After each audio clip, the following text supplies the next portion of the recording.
Shut up and sit down.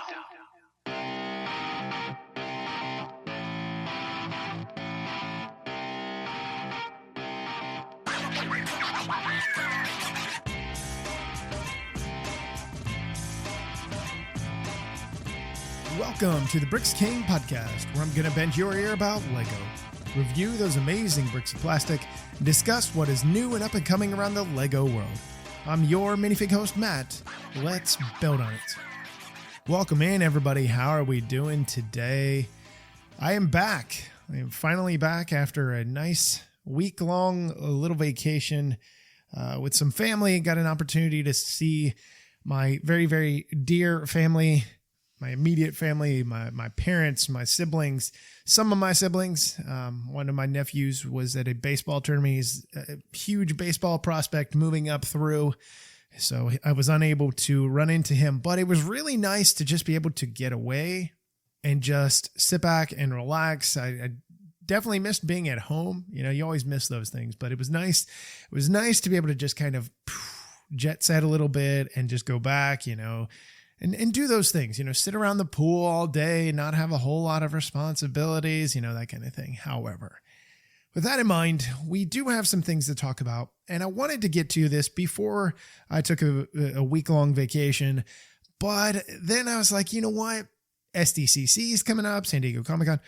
It's coming up. Let's wait and see what happens. We found out some things there. We didn't really see a whole lot of new things, but definitely got some information. It is important to some communities. It is not important to others, but we did get to see the actual products for a new theme in person. I did not go this year. I had bigger, better things to do with family this year. So let's go ahead and talk about some of the things today that are important in the Lego world, could be important in your world, in your Lego world, if you fall into these things or whatnot. Anywho, the thing that happened a week ago and was huge news was that Lego Fortnite collaboration was, we had already known about the games and stuff like that. Now we have something different. I have said this years ago. I could probably go back roughly in a rough area and find out what episode it was, where I had said, this was when the Overwatch stuff had come out. I could foresee them getting the Fortnite IP. I could see it. They got it, right? Yeah, Epic Games and them, they worked together. They figured this thing out. Now we're getting sets. Could potentially just be one-off sets. I don't believe it to be. I think there are going to be other things in the future moving forward that we have an opportunity to, build and recreate scenes and stuff like that. However, we do have 4 sets that are now here. Well, will be here soon for your enjoyment, for you to be able to pick up and enjoy whatever Fortnite content you want. I do wonder though, are we just scratching the surface with this?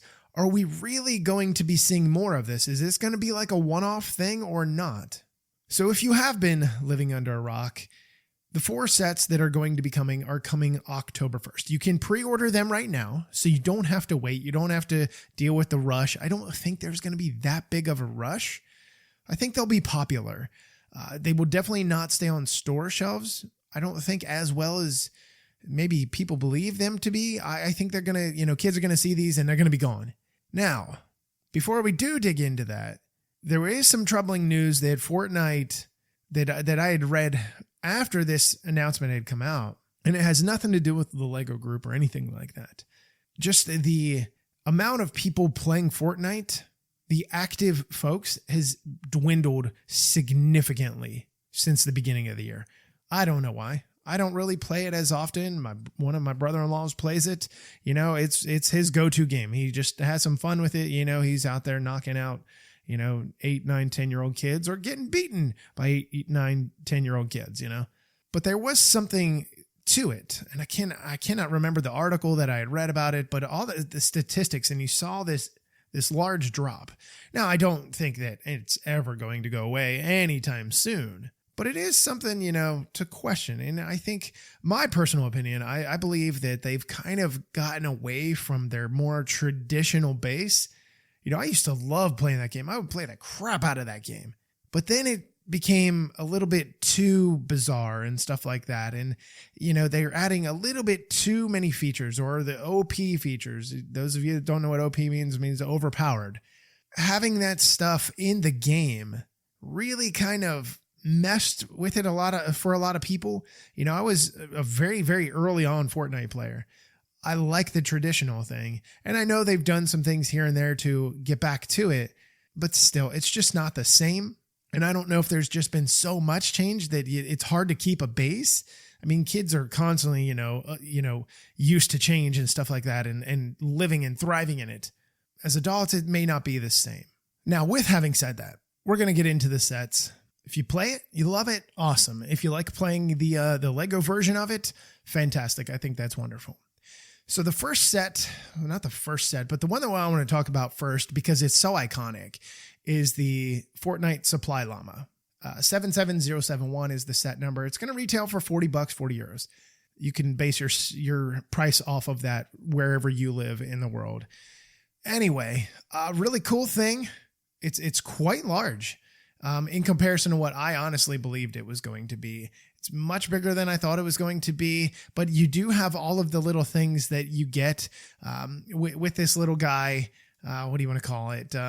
In game and stuff like that, where you get all the little chug jugs and your little thirst stuff. I don't know what all these things are called anymore. I just cannot remember, but you get all this kind of little kitschy stuff that goes with it that, is supposed to be something enjoyable from the game, but it's iconic in its own way. And it just really just comes down to, I think the idea of being able to store things in there and have them come crashing out, out the side of it is neat, but the texturing of this thing is gorgeous. It's perfect. It does exactly what it needs to. It fits exactly like it should. I really think it is going to do really well as far as selling goes. I don't think there's going to be an issue whatsoever seeing this, popularly sell and just, like I said, consistently be one of those things that you cannot really find on a shelf. It's just going to continue to blow off a shelf. So I do think that's kind of neat. I'm a fan of it. When I saw all of these, I was like, I'm in. If you've played Fortnite, you might be thinking, oh, this is really cool. Maybe not. Maybe you're somebody that's like, I just can't really get into it. I don't know why. I just can't get it. I don't know. But I definitely think it is going to be a certain place for some folks. If you're a diehard, maybe this is your thing. But this is definitely something, if there are Fortnite collectors out there, I know they made other toys. I don't know whether it was Hasbro or whomever. We should never talk about other toy people on here. But my point is, it's been done before. Why not do it in the Lego version, which I've been saying, that I've said many, many times over, and I know would sell well. So now we do have it, or now we will have it, I should say. The next one here I found fascinating was the Fortnite Durr Burger, 77070. I know, lots of sevens, lots of zeros, but it's only $15, 15 euros. I mean, that's pretty cheap. It's not supposed to be something real big or anything like that, but I'm really honestly surprised with what it looks like. And it actually comes across as really sharp in comparison to what I expected. I would have loved to see it a little bit bigger, but at the end of the day, I mean, can you really complain all that much and be like, oh, well, I wish it was way, way bigger. Because I think they did a pretty good job of doing it justice. If my opinion matters, I don't know. I don't even know anymore. Anyway, so I do find it kind of cool and fascinating to see something iconic, not as iconic as like the battle bus or anything like that, but it is still iconic in its own right. So I really appreciate it being in the game. So the next one I wanted to talk about is the Fortnite Battle Bus 77073. It's priced at $100, 100 euros. Pretty good price point. I think it's pretty solid. We do have some big chunky plastic here, with the balloon and stuff. So you got to keep that in mind.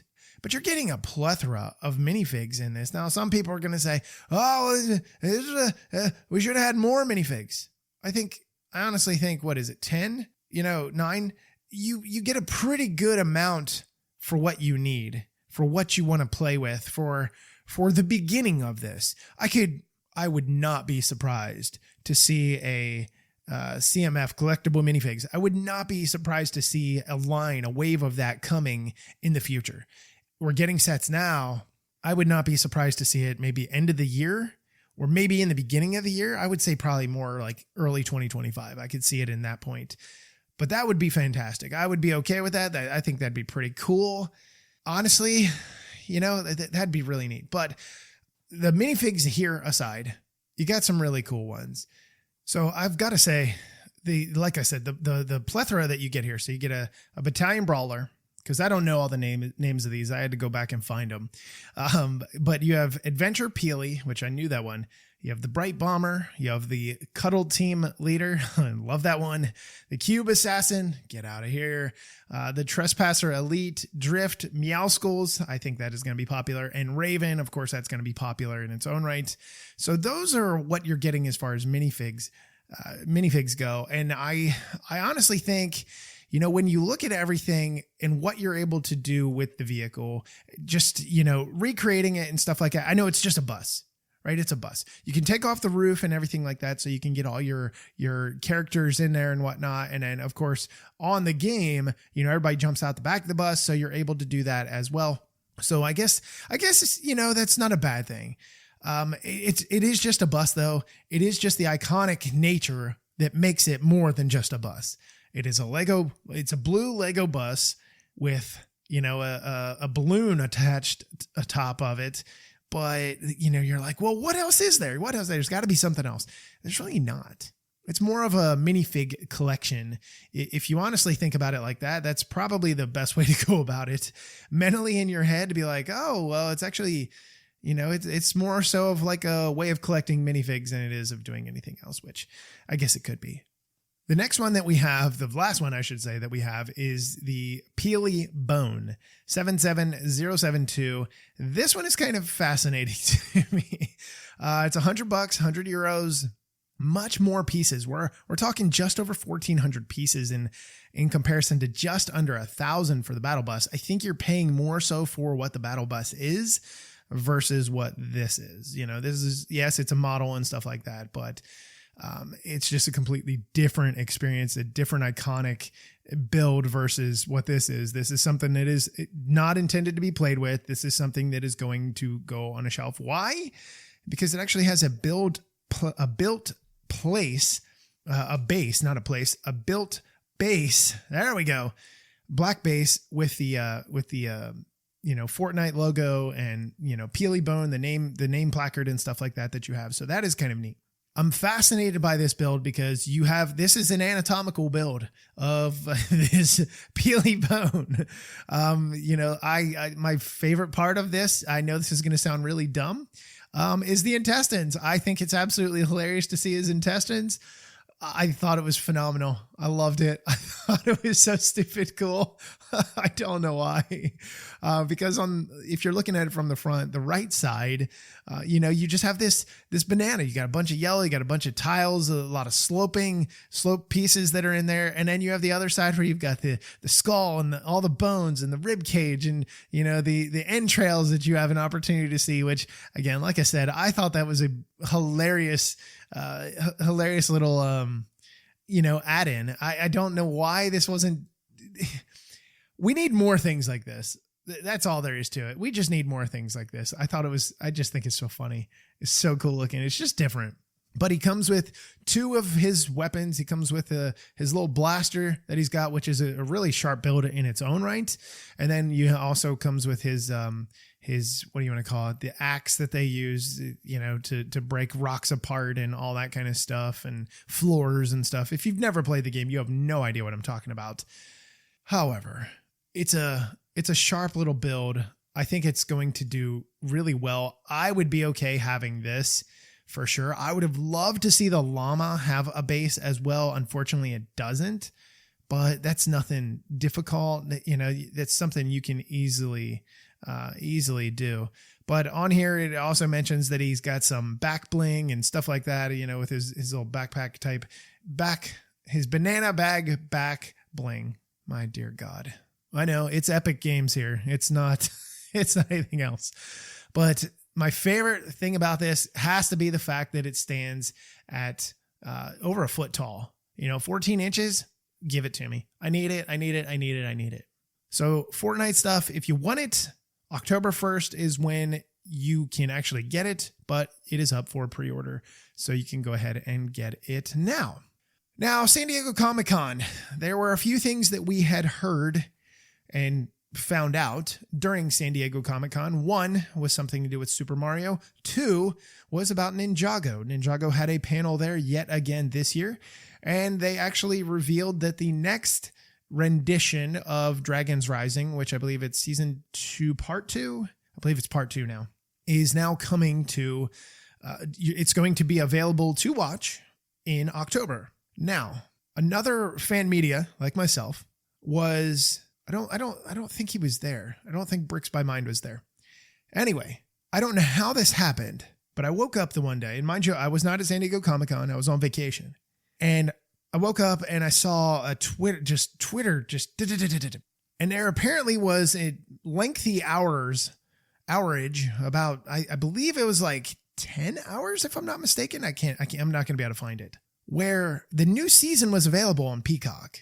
And I don't have Peacock. I don't watch a whole lot of TV. Watch sports, and that's its own thing. But I thought it was interesting that this, I don't know if it was accidentally leaked. Obviously it was accidentally. It wasn't intentional. But anybody that had an opportunity to see it, that's awesome. You're lucky. I'm jealous. I'm very jealous. I kind of don't like you right now. But the interesting thing was, after that had happened, he was kind of in this weird holding pattern of like, well, now what do I do? Do I talk about it? Should I talk about it? I mean, because now you're talking about spoilers, right? You're talking way spoilers.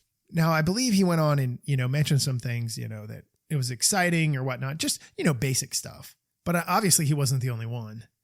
But I thought it was fascinating, that had happened. And during, SDCC, like that's a kind of a big deal. It's kind of a big deal, with the wake of the new sets and all of that kind of stuff. I think that's kind of fascinating that was something that happened. It's usually not a thing that happens very often. Leaking things is really not as common as most people think, but it is coming and in October. So you don't have to worry. It is soon before you know it, but man, I cannot wait. Now, when they did the panel, and there were a few people there, toy people, and even some Lego people that were, in the panel and stuff like that. There is a toy collector that I follow very ravidly. I don't know. That doesn't seem to fit, but we're going to go with it. And rabidly. I don't know. That doesn't sound right either. You know what? The heck with it. I pay attention to everything that he says on Twitter just because I'm so fascinated with what is coming and what is new and stuff like that. And he was not a part of the panel, but in the panel. Apparently Ninjago is going to be going to potentially a different realm in the following season. There will be a season 3. So that is nice to know. I hope it does continue. I think at some point it'll have to stop. They won't be able to really go anywhere anymore, but we can keep it going. I'm okay with that. But it is coming, so you don't need to worry about that. But October is your date for that, in case you are wondering. Now, the other little dealio that dropped there was Lego has announced a new product. It is the Super Mario World Mario and Yoshi. It's the 2D version of it. It is Tile Mania, but my God, it is so cool, especially the feature. So here's what I'm talking about. The set number of it is 71438. Has just over 1,200 pieces, is going to retail for $130, 130 euros. It is pre-orderable right now. You will not be able to get it until October 1st. If you are going to wait, which is fine, you can absolutely do that. The interesting thing behind this is the functionality and the feature on it. I was absolutely blown away when I saw this. I saw somebody messing with it, and you see all the mechanics and stuff on the front. It's so colorful and vibrant. On the back, it's nasty backside of Lego, but it's intended to sit on a shelf and display and stuff like that. I think this could give rise to more mock people building other 2D characters like this. I mean, this is kind of a blueprint right here, right? He's riding on Yoshi, Yoshi's mouth, or his tongue dealio, whatever you want to call it. That comes popping out. I think that's really sharp. But the idea that, Yoshi's feet are moving and Mario's kind of riding him, with, like I said, his little tongue dealio coming out and stuff like that. And all this is done by a crank. Now, obviously it can be motorized. You're going to have to gear it down, way down. You're probably going to end up breaking poor Yoshi, but it's really sharp. I love when Lego does different things. I love when they do more retro, going back to, the 2D versions and stuff like that so many of us, as mid-aged adults, older adults, younger adults, some younger adults grew up with, whether it be on a console or be on a Game Boy or something like that, or some other handheld. It's awesome to be able to get those kind of things back. Just because it, like I said, it is such an iconic thing. It is something that so many people are excited about. And, Mario is such a major popular thing around the world and has been for decades. I mean, since the mid 80s, like that is crazy to think. We're now almost 2025. We are almost 50 years from when Mario came out to still being popular as ever. I honestly don't think anybody would have thought that back then. The creators of the game and the original game and all the Mario stuff, I don't think they honestly saw that coming. But who knows? And the last little bit of things that I wanted to touch on today has to do with the Olympics. The Olympics are in full form right now. I love the Olympics. I love the swimming. I love the gymnastics. I love badminton and table tennis and rugby sevens. Didn't even know it was a thing. Enjoyed it. Was some of the best watching I had done in the Olympics in a long time. However, Lego is like, we need in on this. What can we do to get in on this? So having the iconic, the athletes come down the Seine on the opening ceremonies, that was so cool. Now you kind of almost have your chance to recreate it. While you are not an athlete, you might be, an Olympic athlete, listen to this at some point in time. But if you're not, there is a Lego boat that is going to be going through Paris. I'm assuming just maybe on the Seine. The interesting thing is this thing is specifically decorated with Lego's coloring, with its branding. It's going to be so much fun. It doesn't matter whether you're a kid, whether you're an older person, it doesn't matter. So on board of this thing, you're able to participate in the Captain's Grand Game for a chance to win other Lego surprises. You can learn the Braille alphabet with Lego Braille bricks. You can capture memorable moments along life-size minifig. Like, hello. You can also discover the Lego brick creations that will amaze you. It doesn't matter whether you're a kid, an adult, you're going to be blown away. When you do this, you get your Lego passport, you get your postcard, and then it can be stamped. Obviously, if you didn't know that, that is a thing, but that's not the only thing. It's going to stop at a bunch of different places. So there are 9 different constructions of recreated important things from France. I guess more so maybe Paris. I could be wrong. My apologies if I'm wrong. But you have the Eiffel Tower, you have the Concorde, the piano, you have the Louvre, you've got the Hotel de Ville, you've got the Jardin des Plantes. Actually, I had to look that one up. The Notre Dame, the Saint Germain des Prés. I should have looked that one up. I did not. Musée d'Orsay and the Invalide. I tried so many times. I have listened to that guy probably 20 different times and I still can't get it right. Anyway, at all of these stops, there are going to be different Lego art pieces that are there. And I don't mean art as like, just a portrait or anything. I'm talking about large sets that are actually in Lego that are going to be available for you to, take part in and be able to see and stuff like that. So that is really cool. I honestly think this is a fantastic idea. It's going to be a lot of fun. I'm kind of blown away by this idea. I really honestly never thought this was going to necessarily be a thing, but man, how cool. How cool is that? And to go along with the kind of the theme of the Olympics is always is always a really cool idea as well. See, all this cool stuff happens in Europe. It never happens here. We just don't have enough old enough history. We've not been around for hundreds and hundreds and hundreds of years. We're just around a couple hundred years. Anywho, lots of cool things that are coming, lots of cool things that are available right now, if you didn't know, because, well, are about to be available, because we're about to hit August 1st, where everything that you have been waiting on is about to pop out. So that is always cool. And, go enjoy the Lego love that is out there. Go spend those currencies, whatever you use. Go spend those pennies. Go get those things that you are enjoying, that you really enjoy building. So that's going to wrap up this episode. Until we meet again, I'm your Minifigure Ghost, Matt. Let's build on it.